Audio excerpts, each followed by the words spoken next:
O Elas Mais hoje é sobre saúde masculina. Isso mesmo. No mês de conscientização sobre o câncer de próstata, eu trouxe o Dr. Renato Corradi, que é um urologista especialista nesse tipo de tratamento, para nos orientar, enquanto mulheres, como podemos atuar diretamente na promoção de saúde dos nossos parceiros, companheiros, pais e filhos.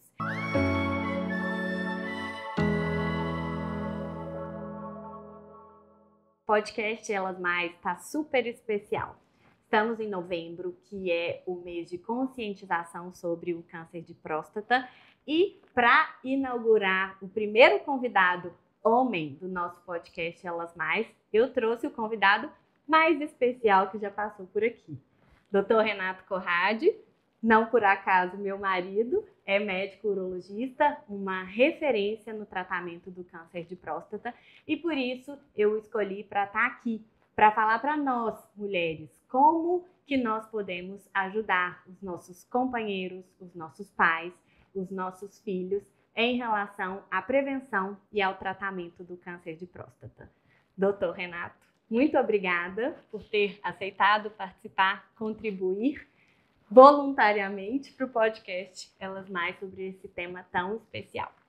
Bom, vou agradecer o convite, falar que é uma honra para mim, né? Eu já acompanho o podcast já tem muito tempo, né? Desde que começou, e estou muito orgulhoso de estar aqui, agradecer o convite e feliz de falar sobre esse tema importante e feliz também pela introdução. Muito obrigado.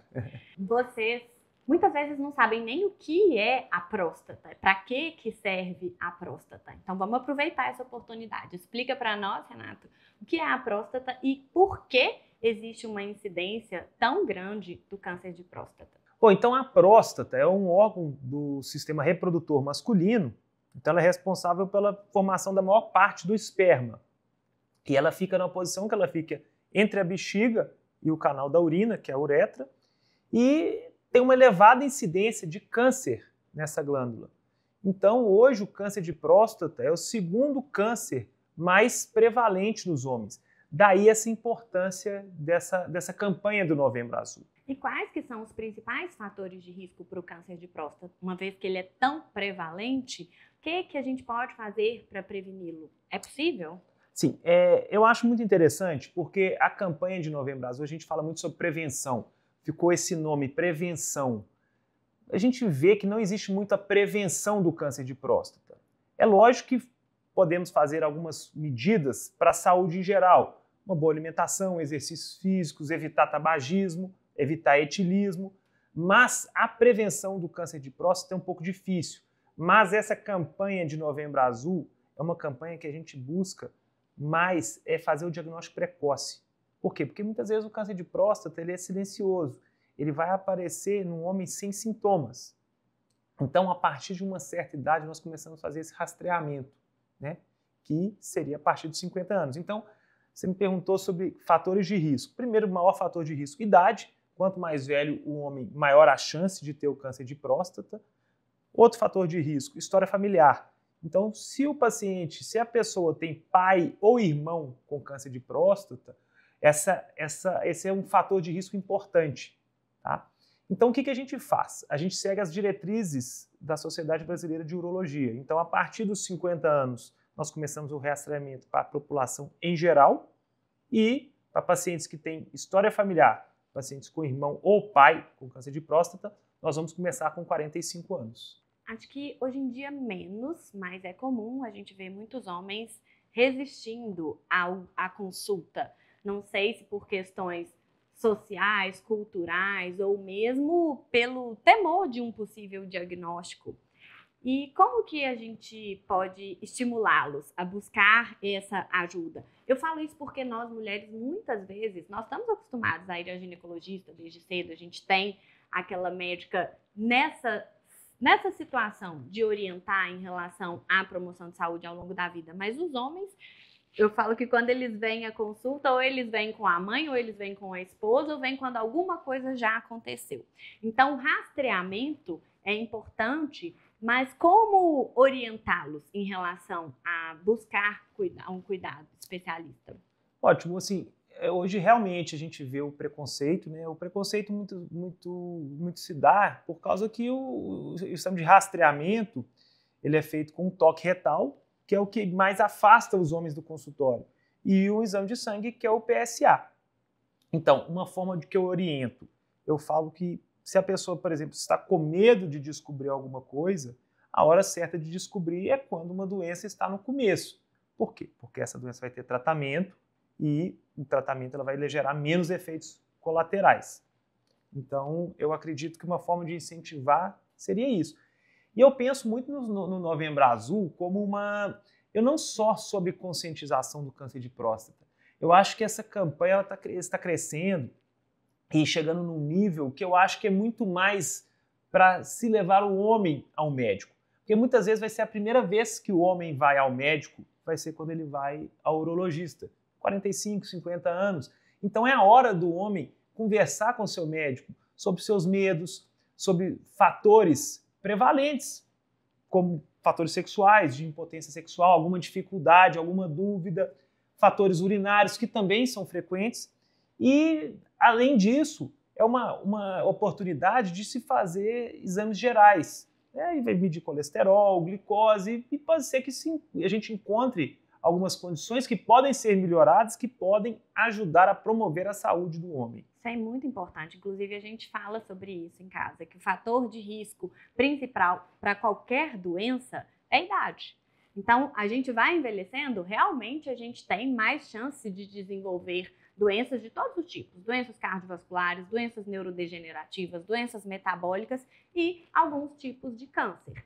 Então, câncer é sim uma doença mais comum na população mais velha. E falando aqui em relação aos homens, 50 anos é justamente aquela idade que nós temos que chamar a atenção em relação a fatores de risco gerais. Como você falou, então, olhar hábitos de vida, alimentação, fuma, bebe, colesterol, glicose, história familiar. Por quê? É a partir dali que as coisas realmente começam a acontecer.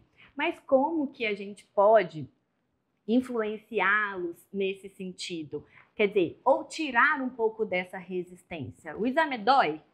O exame não dói, mas é um exame que ele pode incomodar um pouco, né? Porque pode gerar algum constrangimento, mas é um exame rápido. E é um exame que vai durar aí 10, 20 segundos no máximo, um exame que ele pode identificar uma alteração. Né? Então, assim, muita gente me pergunta, o exame de sangue já resolve? O exame de sangue do PSA já ajuda bastante, mas em 20% dos casos, o exame de PSA está normal e o toque alterado. Então, você acaba descobrindo uma doença pelo toque. Então, por mais que seja um exame um pouco constrangedor, talvez para algumas pessoas, é um exame rápido e um exame que pode trazer informações importantes para o médico e ajudar na promoção de saúde do paciente. E então eu estou entendendo que ele é complementar ao PSA, o exame de sangue. O exame de sangue é um exame fácil, mas o exame do toque, ele é fundamental. Muitas vezes na medicina a gente tem que alinhar mesmo o exame físico ao dado laboratorial. Um não exclui o outro. E outra questão, de quanto em quanto tempo que tem que fazer? O exame de PSA e de toque ele deve ser realizado anualmente a partir dos 50 anos. Como a nossa rotina ginecológica. A mulher tem que ir ao ginecologista, o homem deve ir ao urologista. Então é prevenção, mas também diagnóstico precoce. Sem dúvida. Eu bato muito nessa tecla de diagnóstico precoce, porque é uma doença tão prevalente e uma doença totalmente curável e totalmente tratável quando diagnosticada no momento certo. Talvez ela não seja evitável, mas ela pode ser curável e tratável. Sem dúvida, acho que essa é a principal mensagem. Curável e tratável quando diagnosticada no momento certo. E existem exames de imagem também que podem ajudar? Sim, mas os exames de imagem eles seriam importantes e quando você tem uma suspeita. Não existe um exame de imagem para rastreamento. Por exemplo, não, vamos fazer um exame de imagem que vai substituir o toque, vai substituir o PSA e vamos fazer em todo mundo. Não. O exame de imagem principal, na dúvida de um câncer de próstata, seria a ressonância magnética. Mas não se justifica a realização de uma ressonância para uma população em geral. Sabe? Então, assim, existe exame de imagem, mas só em suspeita de câncer de próstata. como, por exemplo, um PSA alterado ou um toque também alterado. Então, são casos individualizados e bem referenciados. O Exato. custo-benefício para a população em geral não se justifica. Não se justifica. Entendi. E, pelo que eu me lembro lá das aulas de faculdade, a próstata, ela vai aumentando com o tempo, né? A idade promove o que a gente chama de hiperplasia prostática, que é o aumento de tamanho. Isso e o câncer é a mesma coisa?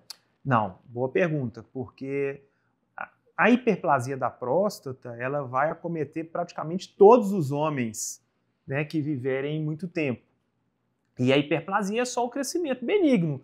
Esse crescimento da próstata, ele é incentivado, proporcionado pela testosterona. Então, assim, quanto mais velho, mais vai crescendo a próstata e mais o paciente vai ter essa hiperplasia. E é completamente diferente, porque é só um crescimento. O câncer, ele seria um crescimento desordenado, né? O que caracteriza um câncer? O câncer seria o crescimento das células sem a capacidade de parar esse crescimento. Então, as células do câncer, elas vão crescendo, tendem a crescer para fora da próstata, tendem a tomar corrente sanguínea, vasos linfáticos e gerarem metástase. Daí a diferença entre a hiperplasia e o câncer de próstata. É como se a célula maligna não tivesse um freio de replicação. Ela se desenvolve sem obedecer a um equilíbrio, a um comando equilibrado, que seria o comportamento natural de todos os outros tecidos. E em relação a sintomas, o câncer ele pode dar sintomas? Sim. Eu acho que é importante a gente falar de sintomas do câncer de próstata, mas colocando junto à sua pergunta anterior. Os sintomas que nós temos no câncer de próstata, eles se assemelham muito ao da hiperplasia, né? Então a gente vai pensar em sintomas de câncer de próstata, eu falo com cuidado.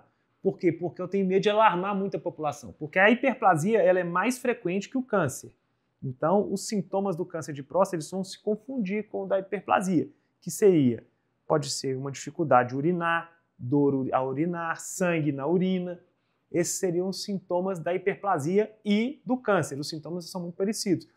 Mas, voltando a falar aí do Novembro Azul, a gente não pode esperar ter sintomas para fazer o rastreamento. E quando tem o diagnóstico, o tratamento ele tem que ser estabelecido também o mais precocemente possível? E quais são essas modalidades de tratamento? E aqui eu chamo a atenção porque o Renato é especialista em um tipo específico de cirurgia, que é a cirurgia robótica, que é mais um avanço tecnológico que permite uma cirurgia menos invasiva, mas existem outras modalidades e eu imagino que haja indicações diferentes, né? Exato. Assim, eu falo muito no consultório que o câncer de próstata é uma doença com várias caras. São vários tipos. Muitas vezes a pessoa pensa, nossa, eu estou com câncer. Eu falo, calma, vamos, eu vou te explicar como é que eu penso sobre cada caso. Então, primeiramente, a gente tem que classificar esse câncer de próstata. Muitas vezes o câncer de próstata ele pode ser um câncer de baixo risco ou baixíssimo risco. Nesse caso, nós iríamos só acompanhar esse paciente. Então, esse paciente não faria uma cirurgia, não faria radioterapia, ele seria acompanhado com consultas periódicas, biópsias periódicas, exames de imagens periódicos, sem nenhum tratamento radical. Outros casos, pacientes com risco, com câncer de próstata, risco intermediário, alto risco, aí algumas modalidades. As principais seriam a cirurgia, né, que ela pode ser feita de maneira convencional, ou pode ser feita laparoscópica ou robótica, né, que vem crescendo, essa robótica vem crescendo cada vez mais, porque é uma cirurgia minimamente invasiva, uma cirurgia que ela vai trazer um retorno do paciente às suas atividades diárias de uma maneira mais rápida, menor dor, menor internação hospitalar, menor sangramento, menores efeitos colaterais decorrentes do tratamento. Então, por isso que vem crescendo bastante. E, além da cirurgia, nós temos a radioterapia, né? Que seria você tratar esse tumor de próstata com radiação. Cada paciente vai ter uma indicação diferente de se fazer esse tratamento ou não, e isso vai ser discutido com o médico, caso a caso, e eu acho que o mais importante de tudo é essa informação de que tem tratamento. Então, o objetivo do podcast é, enquanto mulheres, como nós podemos atuar diretamente na promoção de saúde dos homens com os quais convivemos. Então, eu quis trazer o Renato aqui para poder esclarecer esses mitos e trazer informação de qualidade acerca desse tema que é o câncer de próstata e que a gente pode extrapolar ali para a saúde masculina como um todo. Agradeço mais uma vez por ter participado, uma participação mais que especial, inaugurando os convidados masculinos aqui do Elas Mais, e ele está à disposição para ajudá-las também nas demandas específicas. Se você gostou desse episódio, compartilhe com outras mulheres que também estão em busca por uma vida mais leve, longa e com propósito. Aproveita também para seguir o podcast e explorar os outros temas já disponíveis lá. Tem muita conversa boa te esperando. E me conta o que você achou. Suas dúvidas, sugestões e temas que gostaria de ver por aqui fazem toda a diferença. Deixe seu comentário lá no Instagram ou na plataforma em que você estiver me ouvindo e até a próxima!